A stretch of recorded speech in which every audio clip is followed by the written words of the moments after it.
नमस्कार, हमारे digital platform में आपका स्वागत है। लाहौल घाटी, जो हिमाचल प्रदेश की लाहौल घाटी है, वहां पर हालात अभी जो है हाल ही की जो असमय बर्फबारी है उसने लोगों की मुश्किलें बढ़ा दी हैं। लेह की तरफ जाने वाले मालवाहक वाहन कई दिनों से फंसे हुए हैं और फेज वाइज व्यवस्था के बावजूद यात्रियों और चालकों को, जो चालक दल है, उनको खाने, पानी और ईंधन जैसी मूलभूत सुविधाओं की कमी रोजाना झेलनी पड़ रही है।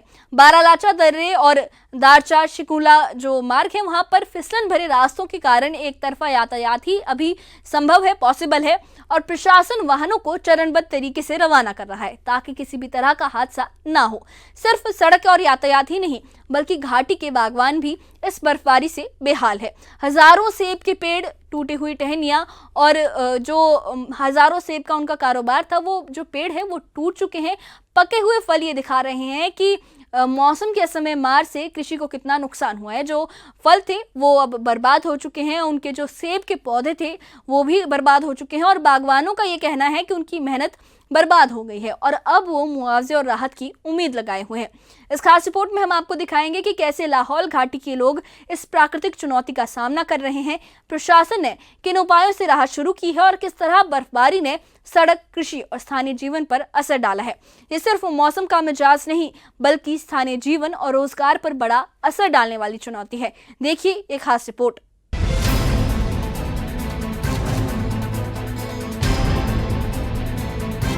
लाहौल घाटी में हाल ही की बर्फबारी की वजह से लेह की तरफ जाने वाले मालवाहक वाहन सिस्सू, केलांग और दारचा के बीच फंसे हुए हैं। करीब 300 वाहन बारालाचा दर्रे के फिसलन भरे मार्ग के कारण अब भी धीरे धीरे भेजे जा रहे हैं।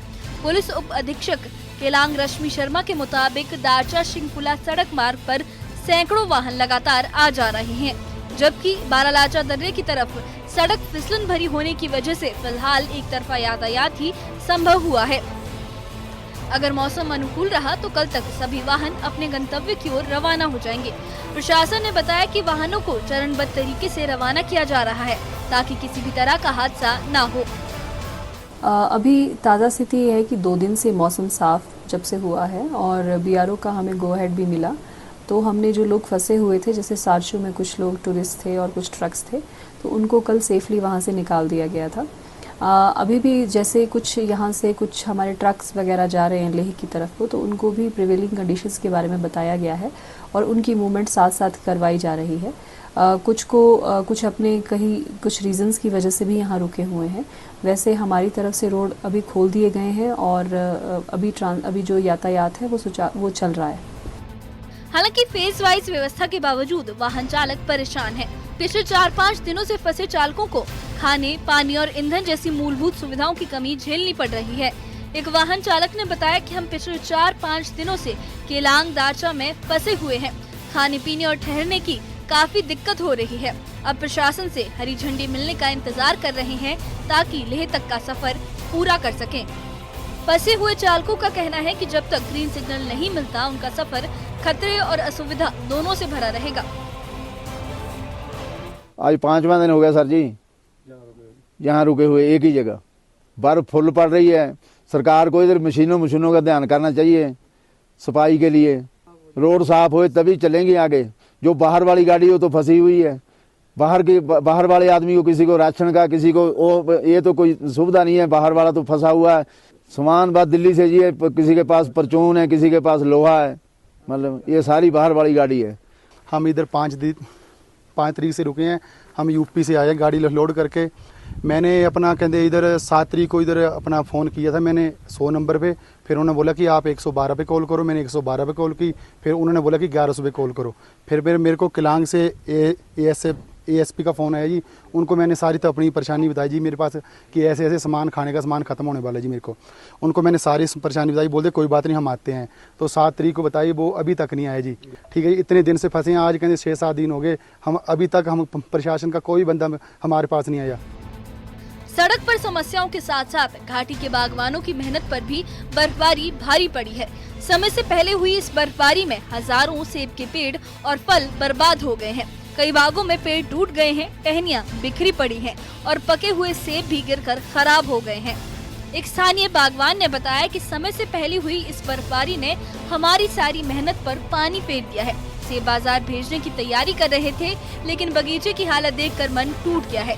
सरकार से मांग है कि मुआवजा और अच्छी किस्म के सेब के पौधे दिए जाएं ताकि हम फिर से बगीचे खड़े कर सकें। इस दफ़ा वैसे तो हमारे हर क्रॉप में प्रॉब्लम आया। इस दफ़ा मटर से, गोभी से लेकर के सब जगह ही प्रॉब्लम आया। अब सेब का तो लास्ट में बचा था, उम्मीद था लोगों का कि सेब क्रॉप, और देखने में क्रॉप भी अच्छा था। अब इस हिसाब से तो बहुत ज़्यादा नुकसान हो गया। इधर से भुट्टे भी गिर गए, इधर से फसल भी ख़राब हो गए। अब गवर्नमेंट जी, अब देखो जी क्या हमें ये वो करता है। अब गवर्नमेंट भी सच्चे हैं, इसमें नुकसान बहुत ज़्यादा है। हम उम्मीद करते हैं जो भी जैसे भी होगा, सेब के बूटे हमें दे दे, वही ठीक रहेगा। अगर आज कैश ना भी मिले, हमें सेब के बूटे मिल जाए तो वही ठीक रहेगा। जिला बागवानी विभाग ने घाटी के बगीचों का नुकसान आकलन करना शुरू कर दिया है। शुरुआती रिपोर्ट्स के मुताबिक लाखों रुपए के सेब और सैकड़ों पेड़ बर्फ के भार से टूट चुके हैं। प्रशासन ने प्रभावित बागवानों के लिए राहत और मुआवजे की योजना बनाना शुरू कर दिया है ताकि उनकी खेती दोबारा खड़ी हो सके और घाटी के लोग जल्द अपनी सामान्य जिंदगी की ओर लौट सकें। ये जो हमारे यहाँ अक्टूबर में ये बर्फ पड़ी है, ये अनप्रेसिडेंटेड पड़ा। 3 दिन लगातार पड़ा, 2 से 2.5 कई जगह 3 फुट भी बर्फ पड़ा। इससे किसानों का बहुत ही ज्यादा नुकसान हुआ, क्योंकि हमारे किसानों के फसल अभी खासकर आलू खेतों में ही है और लोग नहीं निकाल सके। इसके साथ साथ जो बगीचे वाले हैं, बागवानों का सेब भी, पेड़ भी गिर गए, सेब भी सारे गिर गए और इससे लोगों को बहुत ही लॉस हुआ। किसानों को चारों तरफ से मार पड़ी और इनका जीवन निर्वाह करना मुश्किल है, क्योंकि यहाँ पर फसल साल में हम एक ही बार लेते हैं। 6 महीना यहाँ पर बर्फ रहता है और कोई फसल उगाई नहीं होती है। लाहौल घाटी की ये स्थिति दिखाती है कि असमय मौसम कैसे सड़क और कृषि दोनों क्षेत्रों में गंभीर मुश्किलें पैदा कर सकता है। जहां वाहन चालक कई दिनों से फंसे हुए हैं, वहीं बागवानों की मेहनत भी बर्फ में दब गई है। प्रशासन की तत्परता, राहत कार्य और समय पर गाइडलाइन तय करेंगे कि घाटी के लोग कितनी जल्दी अपनी रोजमर्रा की जिंदगी में लौट पाएंगे। लाहौल की बर्फबारी सिर्फ प्राकृतिक घटना नहीं, बल्कि स्थानीय जीवन और रोजगार पर बड़ा असर डालने वाली चुनौती बन गई है। न्यूज़ 18 JKLH के लिए लाहौल स्पीति से प्रेमलाल की रिपोर्ट। तो लाहौल घाटी में हुई असमय बर्फबारी ने सड़क और कृषि दोनों क्षेत्रों में गंभीर मुश्किलें पैदा कर दी है। लेह की तरफ फंसे मालवाहक वाहन हो, बारालाचा दर्रे की फिसलन भरी सड़कें और फंसे चालक ये दिखाते हैं कि मौसम की मार सीधे रोजमर्रा की जिंदगी पर असर डाल रही है। वहीं घाटी के बागवानों की मेहनत बर्फ में दबी हुई है और हजारों सेब के पेड़, टूटे हुए टहनियां और जो फल है वो ये संकेत दे रहे हैं। जो गिर चुके पेड़ हैं वो ये सिंबल बता रहे हैं, वो ये बता रहे हैं कि समय पर राहत और मुआवजे की योजना कितनी ज़्यादा ज़रूरी है। और ये साथ ही जो ये असमय बर्फबारी है ये ग्लोबल वार्मिंग और क्लाइमेट चेंज की ओर भी इशारा कर रही है। जिला प्रशासन ने राहत कार्य शुरू कर दिए हैं। अगर बागवानों के सेब के मुद्दे की बात करें तो जिला प्रशासन ने राहत कार्य शुरू कर दिए हैं और प्रभावित बागवानों के लिए मुआवजा योजना बनाई जा रही है और वाहन चालकों के लिए मार्ग को सुरक्षित बनाने और चरणबद्ध तरीके से यातायात बहाल करने की प्रक्रिया भी जारी है। लाहौल की बर्फबारी सिर्फ एक प्राकृतिक घटना नहीं है, बल्कि स्थानीय जीवन, रोजगार और रोजमर्रा की गतिविधियों पर बड़ा असर डालने वाली एक बड़ी चुनौती बन चुकी है। प्रशासन की तत्परता और समय पर राहत कार्य ये तय करेंगे कि घाटी के लोग कितनी जल्दी अपनी सामान्य जिंदगी की ओर लौट पाएंगे। इस खास रिपोर्ट में हमने आपको दिखाया कि कैसे लाहौल के लोग, प्रशासन और बागवान मिलकर इस मुश्किल वक्त में इस मुश्किल मौसम का सामना कर रहे हैं और ये उम्मीद कर रहे हैं कि जल्द ही घाटी फिर से सामान्य जीवन की राह पर लौटेगी। इस बारे में आपकी क्या राय है? आपकी जो राय हो हमें कमेंट बॉक्स में ज़रूर बताइए और इससे जुड़े अपडेट्स के लिए और ऐसी ही खबरों के लिए हमारे चैनल के साथ बने रहिए। हमारे चैनल को सब्सक्राइब करिए। शुक्रिया।